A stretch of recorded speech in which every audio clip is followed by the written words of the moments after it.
Okay, so go ahead and mute you guys, so that it doesn't like go weird. You can unmute when you're ready to anything, but go ahead and just mute it just so there's not all these crazy like background noises. Okay, so we're going to be doing this week the elections process.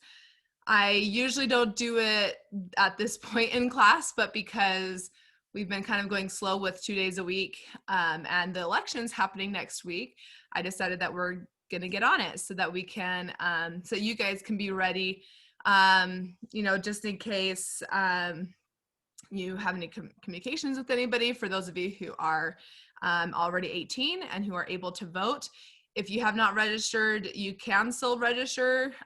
Tomorrow we're gonna go through the process of how to vote. So that's gonna be very useful for you guys when you are getting ready to vote. So let me show you guys where we're at. Okay, so when we are doing online school, I know that a lot of you guys like to click on grades. I see a lot more than you guys do, so don't worry about all this other stuff. I know you guys like to click on grades to look at your assignments that way. As far as seeing like what you have missing in your current grades, that's great, but just doing your work, that's not going to be good enough, because there are some things that I put in these modules, which is basically a unit like we talked about earlier, that aren't in the grade book, or it doesn't get updated in there, or something that you have to go through before you can do something else, or where you learn about it and then you can do an assignment about it. So make sure when you're doing assignments for my class, you start at the top of the module and you work your way down. This is just to remind you guys, because most of you guys are not on my online class normally. So these right here is where I record the Zoom class, and I will post the video right here. So if you're ever absent for an online class, just in case we go longer than this 1 week, because we probably will. I haven't heard anything as far as next week yet, but I can't imagine that it would only be just a 1 week thing and then they would call it good. So we'll have to see what happens. But if you miss a day, you would click on this Zoom class. It doesn't show yet, but I have an attendance question, and then I'll show a video right here. So that video is going to be let's see who joined us. We've got Madison joined us. Okay, awesome. So we've got the video of the class that I record, and then that question. This is a question you have to answer in order to get credit for that day. Now, this is something you can always do even when we go back to in-person school. If you miss a day and you want to get your points for that day, because you won't get your points if you're absent, unless you're excused. But other than that, you won't get your points. This is what you can do to make up those points as well. I know a lot of you guys were absent a bunch of times first quarter. This is something you could have been doing and could do starting this quarter, that if you miss a day in person, you can come watch the video, answer the question, and then I'll give you the points that you would have missed that you did miss that day. So that's what those are. Right there. So we're going to start on the executive branch. And before we talk about what the executive branch really does, and that's the presidency, vice president, and their cabinet, before we talk about what they do, we need to hurry and get through the elections. So what we're going to be doing today, very first thing, we're going to comment on the amendments discussion. Now, I know everybody hasn't finished that yet, because some of you guys were writing yours. So what you're going to be doing is, if you have done yours, and I'm just going to throw this out there, if you have already done your discussion comment on the first amendments discussion assignment, then you need to go and find 2 posts, and you're going to reply either in agreement or debate on if this is something that you want to, you want to talk about. So on this assignment, and this is just something that I want you guys to do just sometime after class, sometime later today. You'll click on this to go back to the amendments discussion assignment, where we talked about the first, second, and fourth amendment. And then you'll see all these main comments If you don't have your initial comment up there, either because you were absent on that day or because you were writing it, then if you were absent, then get your comment in there for these 3 amendments. If you were writing it, then if I was hoping to just type it up myself this week, but since we're online, I can't do that, unfortunately. So if you were writing your answer down, then you have 2 choices. You can either type it up and put it in there, or you can screenshot it and email it to me and I will type it up in there for you. Okay, so if you don't want to type it up, just screenshot it and send it to me and I'll type it up for you. Okay. And then let's see. Yeah, because I'll have to post for you so that you'll be able to look at these and be able to reply. So you have to find 2 of them and you have to reply either in agreement or debate civilly, of course, to that comment. So that is what this assignment is you find 2 and you post to it. So we'll do that. You guys will do that after school. Okay, so what we're gonna do today, this is learning about the electoral process. Have any of you guys ever heard of, and unmute yourself, or you can chat your answer. Have any of you guys heard of the Electoral College before? Who's heard of that before? Me. Okay. No. No? Don't know what that is. No. So the Electoral College, actually I spent a semester there when I was learning about government. It's really cool because you get to meet a lot of senators and legislators. I'm totally just kidding. It's not an actual college, guys. The whole point why it's called college is because that's where a group of like-minded people come together. That's kind of like the definition of what a college could be.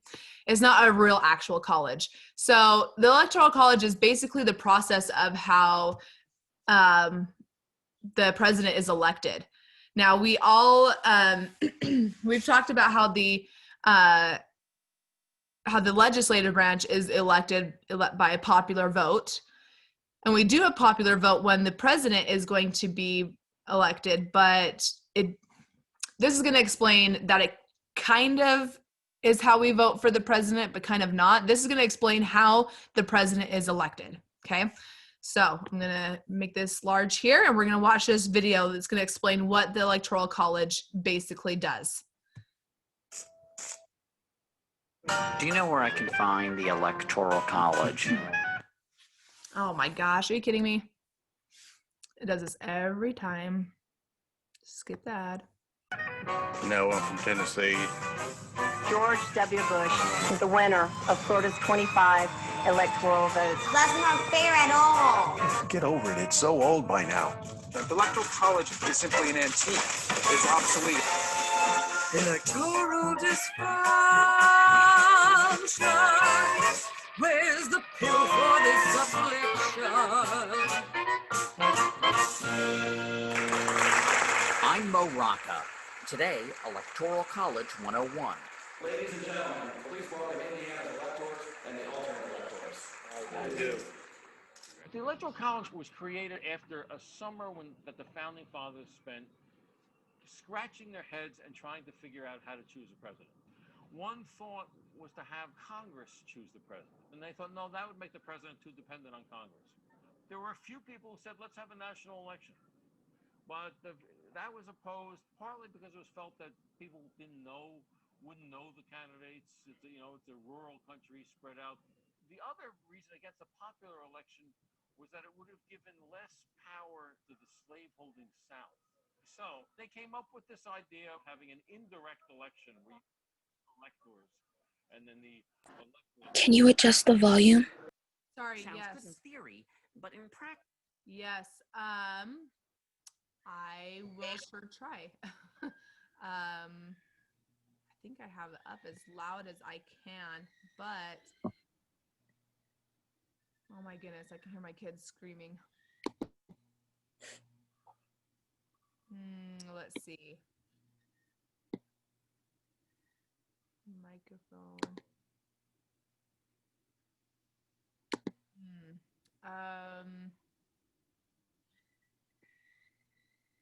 Let's try. Oh no.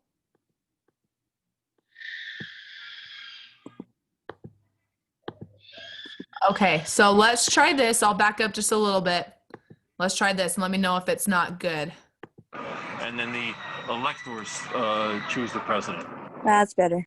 Theory, Okay. but in practice, well, even a third grader can see there are problems. We're going to have a little election here, and I'm going to ask you to choose between two candidates, colored pencils and markers. Who is voting for colored pencils? Okay. 10 votes for colored pencils. Who is voting for markers? 14 for markers. Markers have won the popular vote.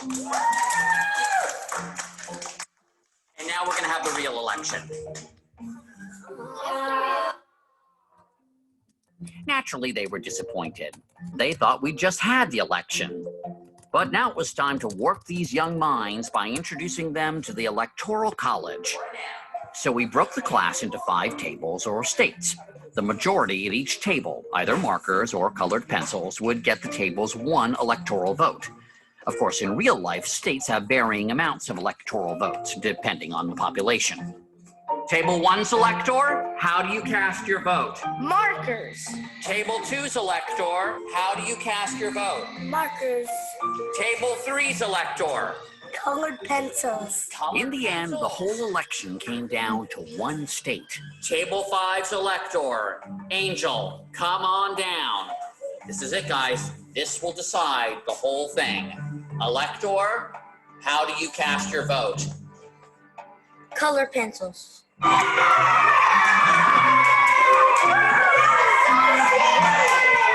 What's that? You're still cheating. Everybody should think it's unfair because it's not just about the elector's vote, it's about everybody's vote. Oh, Aubrey, you are a rabble-rouser. I mean, clearly you're trying to whip them up into a frenzy. It has to be fair for everybody who voted for markers, not just for colored pencils. It's 14 to 10. It should stay that way. This guy's a dangerous reformer. You know, it's not like this happened in real life. Oh, actually, it did. They set up this electoral college business, and since then, nearly 1 in 10 presidents took the White House without winning the popular vote. Like me, John Quincy Adams.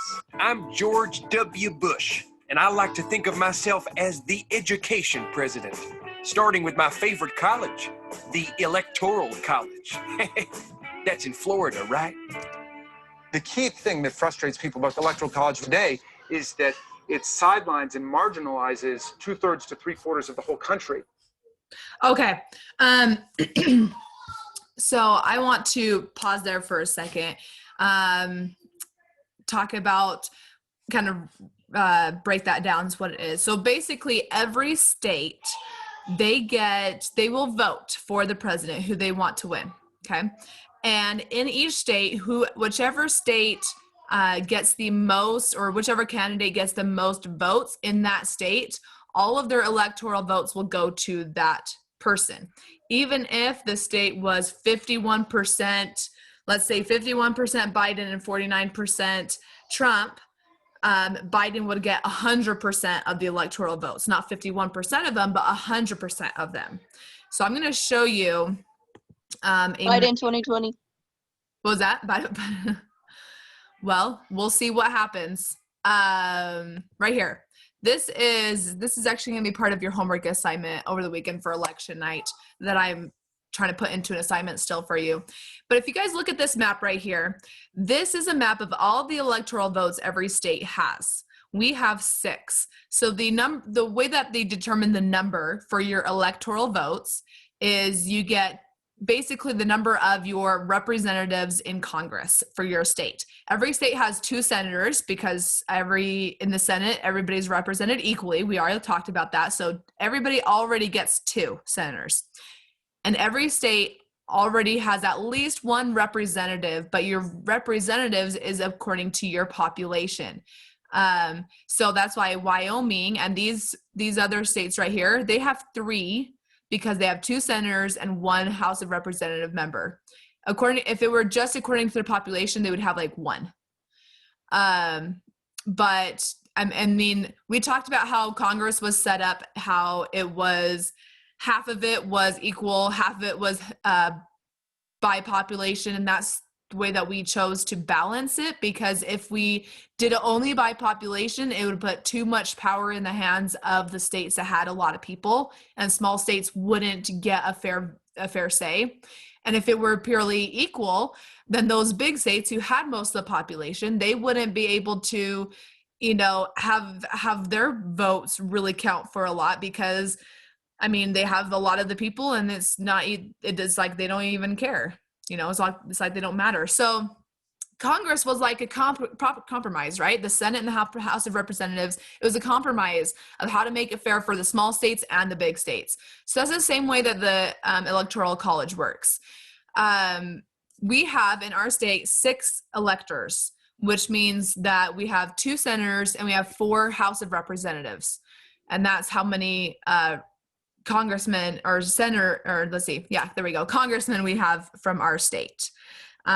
So this is, you can tell, who can shout out to me, what are the states that are going to win the most Electoral College votes?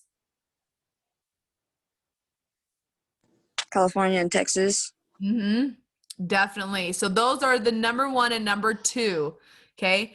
The next in lines are New York and Florida. Pennsylvania is a big one as well, and so is Illinois.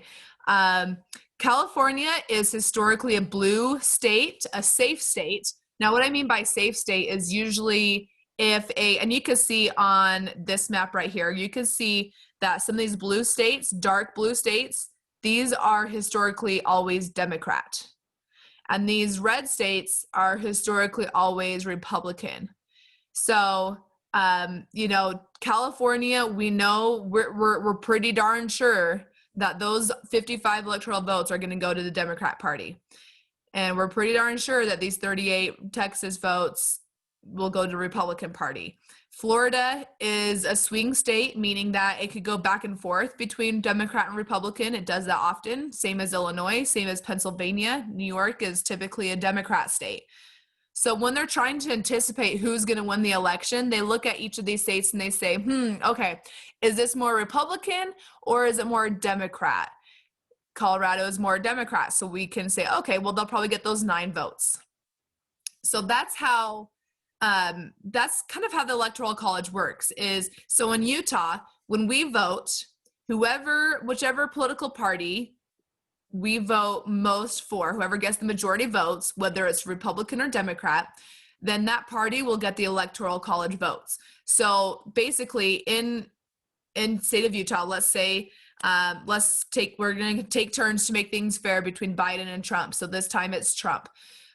So if most of the people in the state of Utah vote for Trump, that means the Republican Party will choose 6 people to be Utah's electors.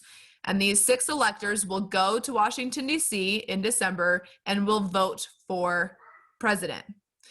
So I'm going to kind of give you a little bit of a rundown as to exactly how that might work. So this right here is a simulator. This is not based on fact at all. Okay. This is just randomized. All right. So it has the number of electoral votes in each of the states, and you need to get 270 to win the election.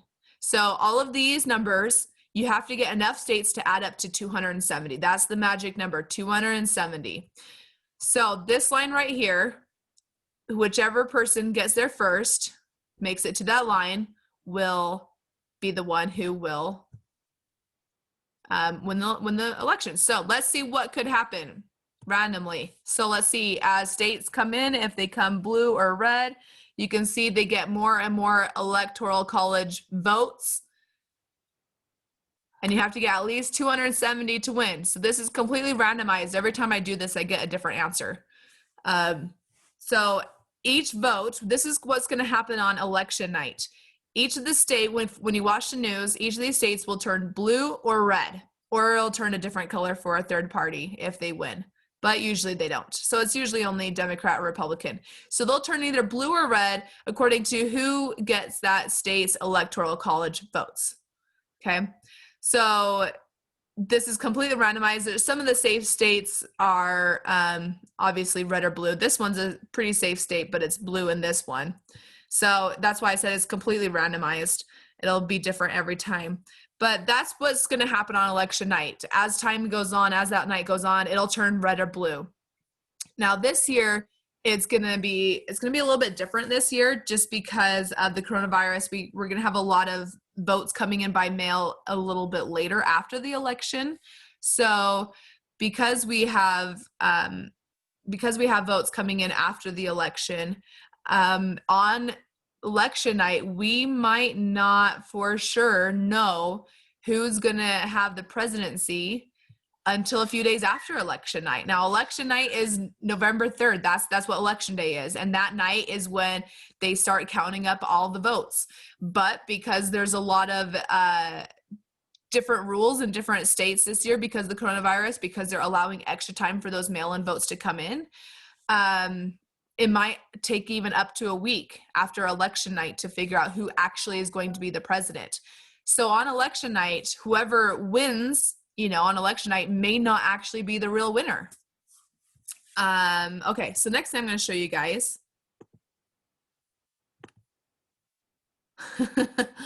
Madison says we should revert back to caveman ways. No confusing stuff, only stone.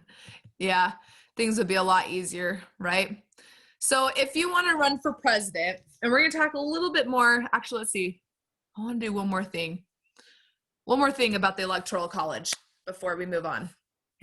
So, wow, I just got something stuck in my throat today. So we have the election night. We vote for, this time is going to be Biden. So we vote, majority of our votes go for Biden. So the Democrat Party will be assigning 6 people to be our electors who will go to Washington and vote the actual real vote for the president. So that doesn't mean that our votes don't matter. Okay, that's not what I'm saying at all. Our votes will tell our state's political party which one's going to get the electoral votes. So if a lot of people vote for Trump, then the Republican Party is going to get our electoral votes. If a lot of people vote for Biden, then the Democrat Party is going to get our electoral votes.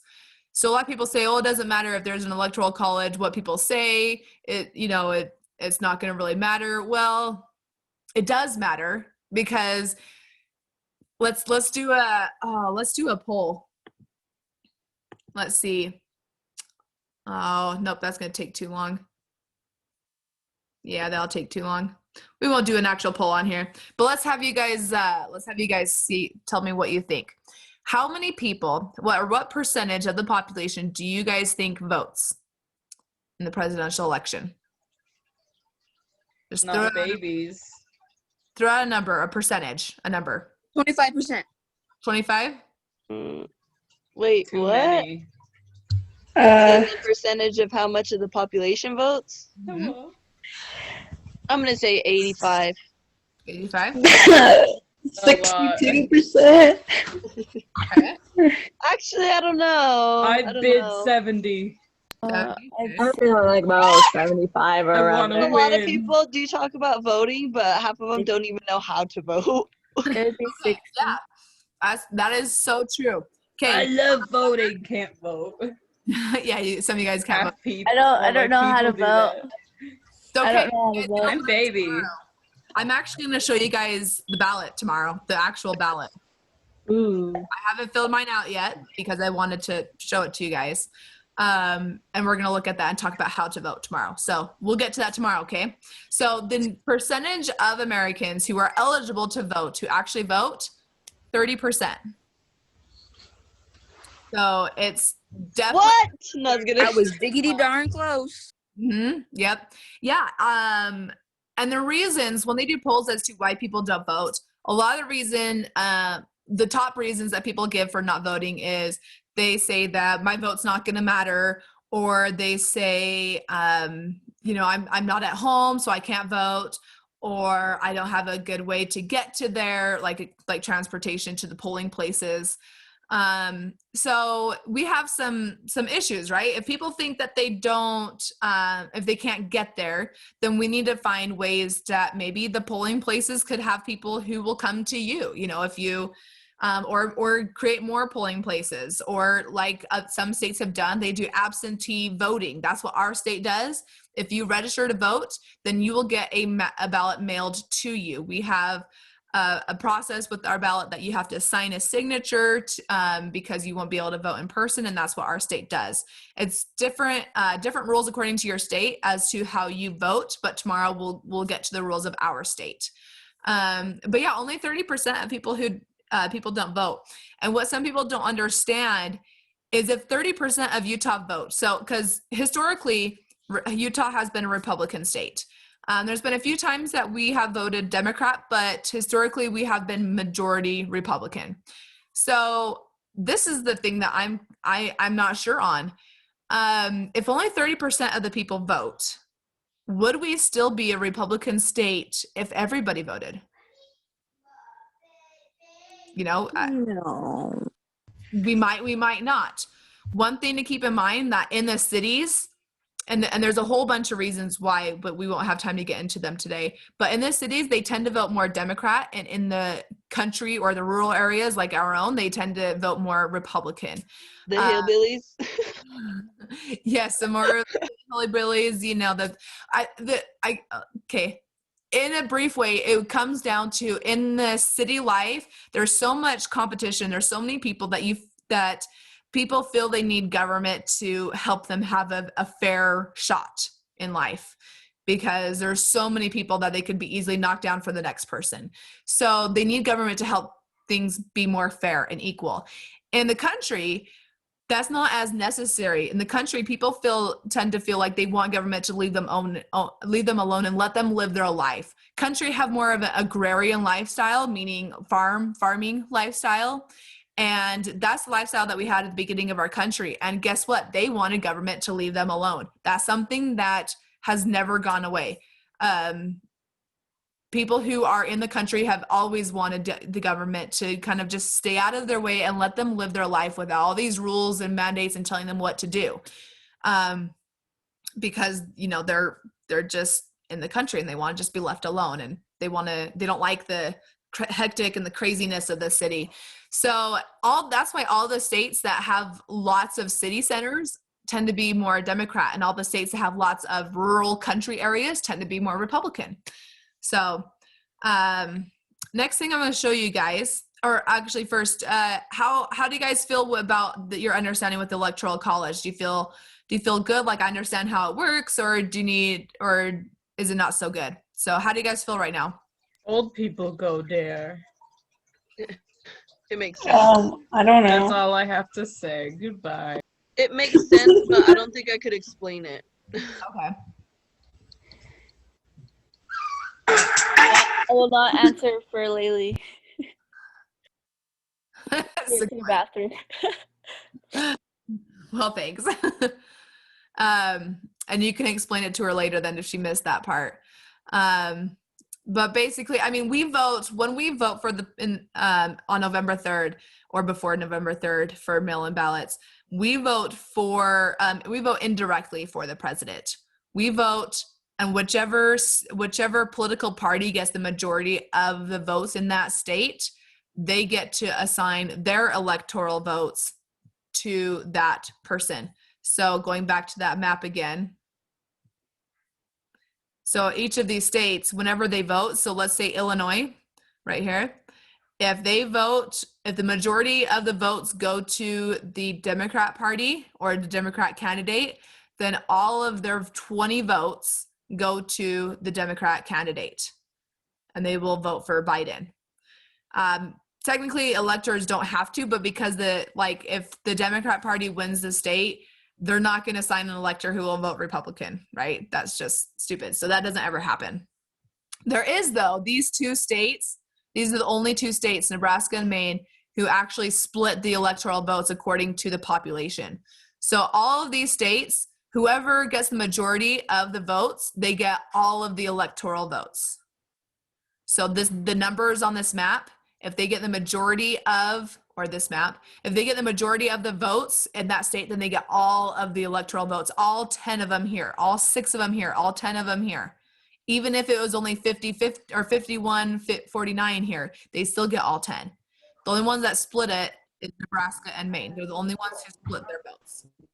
So, you know, if you need more help on that, let me know. I can send another video to you if you don't understand it, you know, all that well. But basically your vote does matter because it tells your state which party should get the state's electoral votes. If we vote more Republican, the majority of the people in our state vote more Republican, then the Republican Party and the Republican candidate will get all 6 of these electoral votes. If the majority of our state vote Democrat, then the Democrat Party and the Democrat candidate will get all 6 of our electoral votes. You guys remember what number they need to win the popular vote or win the election? What's the electoral number count? Do you guys remember what I said? 270. 270, that's right. So all of these numbers, when they win states, you start adding up all the numbers. And you have to get 270 to win. Okay. So now I'm going to show you guys what you have to do when you're running for president. So when you're running for president, there are certain steps that you have to go, you have to get into place. There we go. So if you want to run for president, first you have to file a statement that, yeah, I'm going to run for president. Then you campaign against other candidates of your own party, your own political party. And then you have the primary. That's in the primary, sorry. They call them the primary. So you just kind of campaign, you go and, you know, take to the cities and you talk to people and you hold town hall meetings and advertisements and commercials and press conferences. And you tell people, yeah, this is what I'm going to do. And then you have a national convention where the political party will vote for someone to be that party's candidate. So that's when it gets narrowed down to either Trump or Biden is the national convention. Then the general election, that's where we're at right now.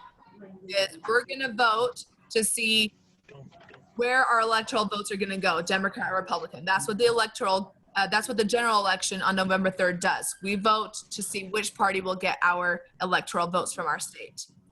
And then the Electoral College vote, guess what? They don't have the official vote until December. So we vote in November, but then we don't have the actual Electoral College vote until December. So it's not official one until December, but because they're not going to vote for the other political party, it basically is decided in November. And then they finally take office in January 20th of the following year. So what you're going to do later today, because we have to cover the Electoral College process and voting in 2 days. So this is what you're going to be doing. Let's go to here. You're going to go to your iCivics page and you're going to play a game. Okay, it's called How to Win the White House, or Win the White House, sorry, not How to Win. So you're going to log on, you're going to go to your classes, and then you'll go to your government. Oh, baby. She pressed the button with her foot. All right, you're going to go to our government class. There's 2 assignments, one that we did last quarter, but one that we did, we're doing right now. Win the White House game. You're going to play that, okay? So you're going to play that game. It goes through the process of how to, you know, win the White House, what a candidate has to do in order to try to win the White House and become a president. So that's the game. No. That's the game that you guys are going to play later today. So play that game, just going through the process of what someone has to do in trying to become a president of the United States. And then tomorrow we'll talk about how to vote and where you go for your information and what are the rules for our state in voting. So I know some of you guys are ready to, you know, eligible to vote. So we're going to go through that process tomorrow. So does anybody have any questions for me as to you know, what we talked about today, or what to do? No ma'am, no ham. No sir. Okay. I can't think.